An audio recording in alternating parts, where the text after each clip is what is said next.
I'm curious. Do you think so? There was a large missile launch that hit all across Ukraine yesterday. It hit Kiev in and of itself, hitting administrative buildings, I guess, associated with the war. Hit certain factories that were associated with the war, but it was massive, to put it mildly. There's also word that Russia is going on an offensive. If they're not already on an offensive, it seems that Ukraine is having a difficult time replacing its manpower. Is the thought that we can have a conversation, and as we have a conversation, the military is going to make certain gains, and we will get to a point where we will be content in order to make a deal. Now, of course, there's issues with how do you ensure that NATO is not Ukraine is not going to be part of NATO like 5 years later down the line. How do you ensure that they don't fill Ukraine up full of weapons, meaning any kind of quote unquote security guarantees that are effectively delivered? Like all of that stuff is going to be potentially red lines. But you get the sense that there is a point where Putin is saying, okay, fair enough, we'll stop here. Let's make a deal.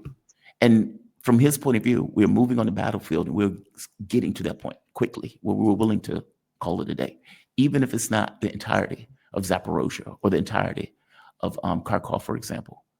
Or is it everything? Meaning, is there any wiggle room in that red line that you're aware of? Well, as I said earlier, I have my own reservation about somehow allowing Kiev or what's left of it to the extent we have demilitarized and denazified, because that's another Right. issue here. Right. A portion, significant portions in as far as at least Zaporozhye and Kherson are concerned, if not, Donetsk Republic, or what used to be known as the DPR. As far as its viability, when then Putin has to sell this to its own constituency, that's they are historical administrative boundaries. So this would require obviously a tinkering of the administrative borders of those formerly known Ukrainian Eastern Right. Oblast. I guess with some kind of education, trying to stress that by and large, the overwhelming amount of people who voted in favor of rejoining the Russian Federation are their security is guaranteed, even under the revised administrative borders of those regions. Yes, I think there with the proper massaging of the message and educating the people, and yes, because it's all about how it is. Something that looks outlandish initially can be sold wholeheartedly, with the proper media shepherding. Messaging, yeah. Messaging. Yeah.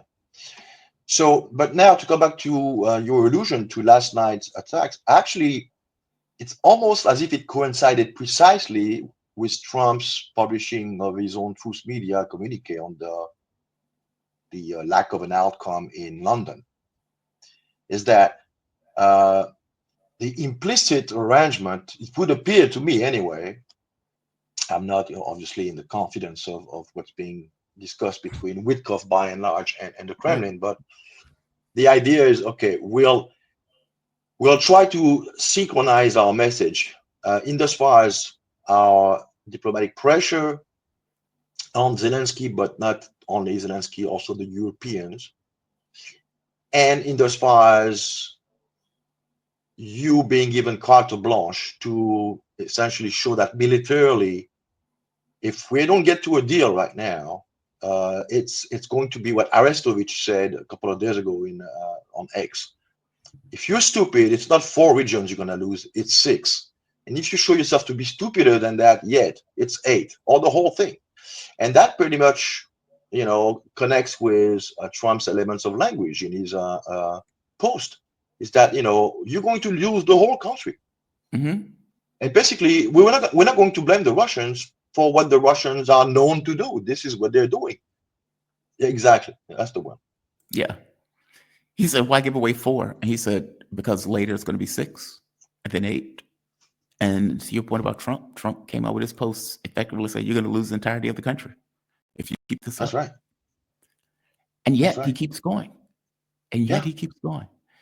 I mean, do But you he has think no choice. I you guess say he he's has no prisoner of choice? his own narrative. He has to somehow keep playing the role. He has to stay the course, as it were. Even though on the ground it makes no sense whatsoever. He has to. He has no choice. It's typical tragedy of an actor who is known for this one role, and who, the show is over, man. We've gone to post production. The movie is about to be released, and the guy is still playing. He can't get out of the role, and this is the role of his life in a way. I mean, I'm being Yeah, I facetious know here, what but you mean, but you got a point. But it makes a point, right? It does make a that, point. that's that's what defines him. And to the extent, he has other type of addictions. I think this addiction to being, well, we called him what, the Churchill of the 21st century. I mean, the guy was writing, large, living large. With his face on Time magazine, and I think he might have just bought the farm, or drank his own Kool-Aid. He's into Mhm. it. So, why should he stop? And the Europeans, again, they need this. They need to keep this dead horse, to keep this dead horse alive, notwithstanding, the continuing massacre of Ukrainians for no objectively sensible military reason. It makes no sense. Well, wait a minute. But see, things that don't make sense have to make sense in some from frame of reference. Like, Sure. what is? I had a Ukrainian diplomat on the show. I think it was a few days ago, and he said Europe wants to effectively force Russia to take all of Ukraine, and then have a guerrilla war after the fact. And talking to Mark, Mark's thing is, in the beginning, Mark was like, "Well, we just need to take certain territories, and we can stop." And it's like, okay, well, how do you stop? And now Mark is like, we need to take it all. There should be no gray space. There should be nothing that allows another buildup. Because I am stuck on something on this. France and the UK say, look, we're willing to accept like to give up the Crimea if we can have security guarantees. Well, again, these are red lines. Like all of these things are red lines from the Russian point of view. Well, no, you're not going to have troops in Ukraine. Full stop. Ukraine is going to be neutral, et cetera, et cetera, et cetera. And so I don't see how the gap is mended with Russia. Like I get how you get your proxy on board, right? If we walk, you're by yourself. You're going to lose it all. I get that. I don't get how you mind the gap where Trump is and what he is saying versus what Russia is saying that are red lines. And as you pointed out, these are not things Putin, in American context, Putin is God man of the world. They act like Putin is everywhere. But in that context, they do believe that he is the only person in Russia, as if he doesn't have a constituency that he has to attend to, that he has hardliners, that he has to pay attention to, that he has a public that he has to pay attention to. That's a good point. After telling that public for a long time, these are red lines. And it's very difficult to budge on those red lines. As you say, you can fudge it with messaging, but ultimately, this notion of troops in the area is probably going to be a no. This notion of Well, the especially being if they are being used as triggers for that future conflict, which Shoigu alludes to, exactly. because that most likely would be their role, their fate. That they would be acting as a tripwire. They might be like, as the people behind the Ukraine project are wont of doing, a false flag attack, and it will be blamed on Russia. And they will be able to say, this time it's all about, preserving democracy or whatever. It's Exactly. us or them. So I don't see Well, how they get to the deal on this. Like there seems to be a gap on the Russian side of this. That seems, I don't know how you mind the gap. Well, correct me if I'm wrong. Maybe I'm getting this wrong. no, you're perfectly right. I think personally, one of the way that the gap could be mended is if other international powers were to be invited, people who we know they have no bones in this whole thing, i.e., South Africa, who actually was receiving Zelensky this past couple of days until Mhm. last night's campaign. China obviously could play a big role. They would be able to provide the concrete instruments, mechanism, which would assuage Russians' objections as having, European NATO land troops in Ukraine, and they could be somehow, guarantor of a peace accord. So instead of having this kind of very tense, emotionally charged, confined set of players trying to basically almost like overnight bury all the resentment of the last 3 years, if not the last 10 years, why don't we organize an all-encompassing large international conference? We can, incorporating all the other BRICS members, or at least a significant amount of them, and go from there. Go from there, having those powers, some of them be guarantors, so that their evaluation of any future conditions or evolution of the situation, as far as respecting the terms of the sought for accord, are not being followed to the T. How could we call into questions their neutrality on the issue? Right. Unless, and that would be interesting to reveal, because they themselves might be targeted by the remnants of the unipolar order.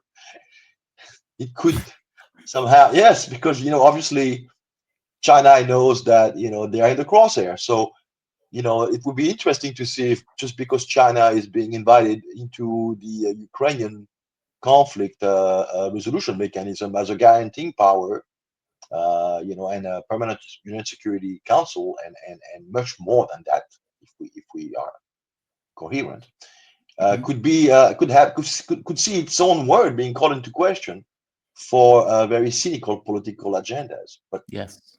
I guess this is all we have right now as an alternative. Try to make it as all-encompassing and to water down this animosity at the continental level between the West Europeans, i.e., Brussels per se, and Moscow. So that bring some adult into the room, whatever you want to call it. But yeah, in any event, because it's nobody gets away with this. If this whole thing goes off the rail, it's not just Europe; it's the whole world that's going to suffer Right. the consequences. And I think that's the argument that needs to be brought forward. To the extent we may see objections from the Europeans, well, they're not concerned. I mean, why should we take it to their opinions into consideration, and what are their interests? It's the world interest. I mean, we're dealing with, even if we temporarily remove the main sponsor of the Ukraine debacle, i.e., the US, owing to a timely change in personnel in DC, and focus solely on the European Union, we have two nuclear powers facing Russia, which is a nuclear power. Okay. That Yeah. should be that should be in and of itself the start of the discussion. It's like we are, playing with fire here. They don't seem to get it. I mean, they just don't. Like, they seem to be living in a world of delusion. They have little to no militaries, little to military hard power in the real sense of the word. Meaning, this idea of let's put military in Ukraine is nonsense. They get killed in a heartbeat. And so the only thing they do have is nuclear weapons. I mean, as you said, they're playing with fire, but they don't. They seem to be living in this kind of weird delusion that they can do something to change the situation. It's very strange. Um, there. Oh, I have to hit you with this too. Nord Stream. So there was reporting that came out in the U.S. Now the RT pointed out, well, I think it was Peskov that said, "Hey, don't pay attention to some of the main stories that are coming out because these things are nonsense."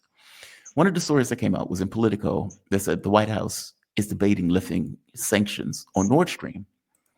Now, Witkoff and Rubio flipped out. Right, White House debates lifting sanctions on Russian energy assets, Nord Stream. The debate pits Steve Witkoff against the State Department and U.S. energy export proponents. All right, Rubio and Witkoff was like, "This is trash. The story is not true." Which, honestly, their rebuttal is fascinating to me because what it means is they're not using sanctions for other reasons other than we don't like the fact that you're getting Europe energy and it damages our ability to give Europe 5 times higher energy from LNG.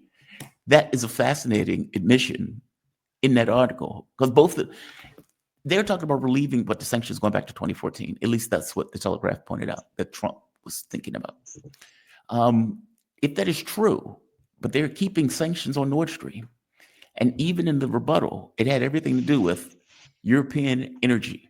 We want to supply European energy. We don't like the fact that Russia is supplying European energy. We blew up it for a reason.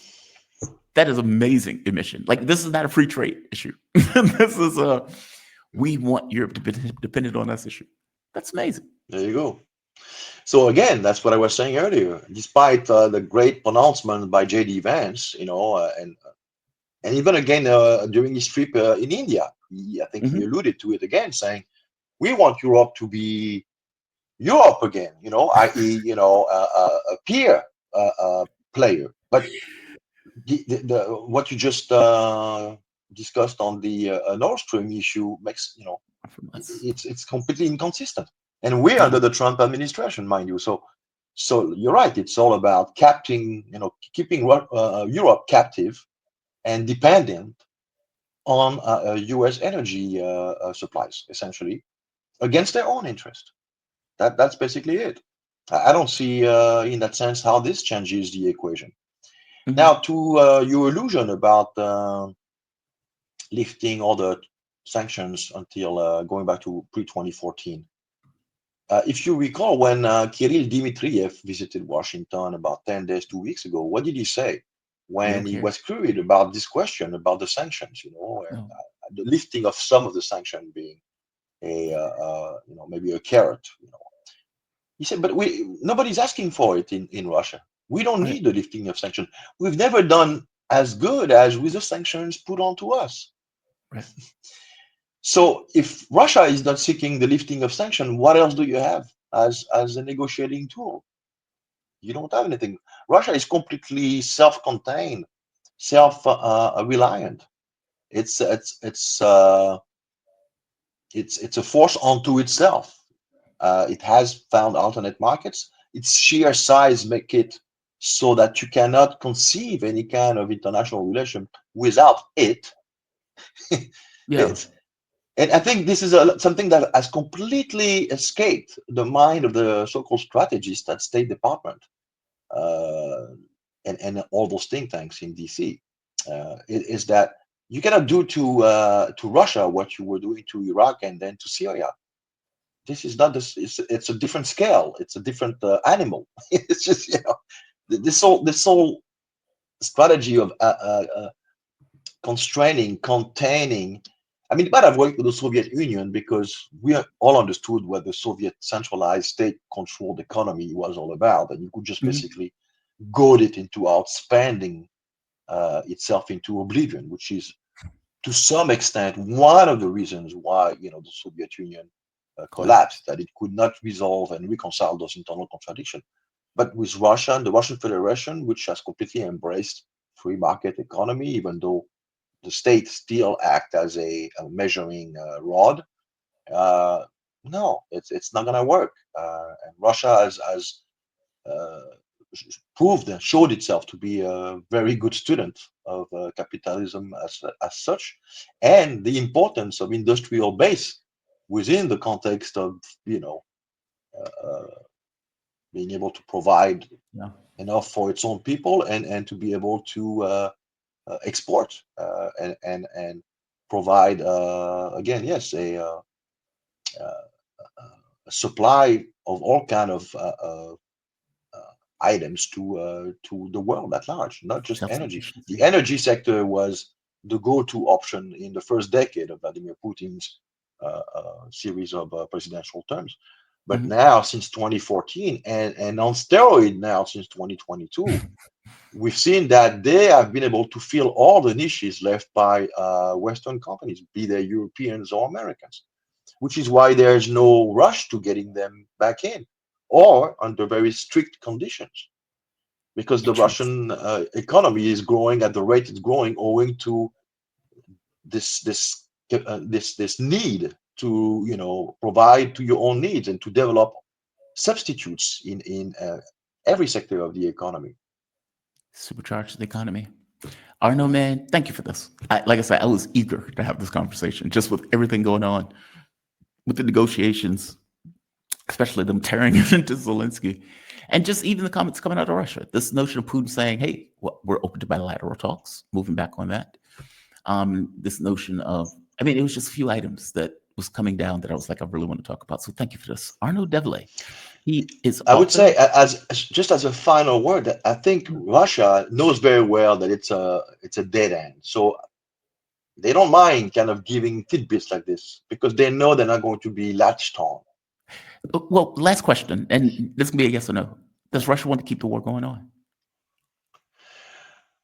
Well, I don't think Russia needs. Well, it's difficult to the extent this war has been going on very well. Let's be objective about this, Right. and it's really brought Russia into the next level. It's served as an accelerator. What has taken place the last 2 years might have taken 30 years, Right. and that includes all the economic components of it.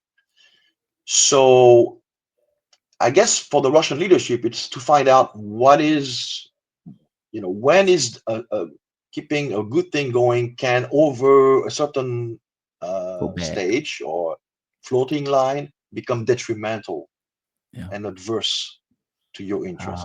That is fascinating. Arnaud Develay, he is an author, political analyst, international lawyer specializing in international criminal law. His latest books, Foreign Entanglements, Biden, Ukraine, and the Fracturing of the American Political Consensus. Arnaud, man, thank you for this. I deeply appreciate it. Thank you, Jamal. Have a All good one. right.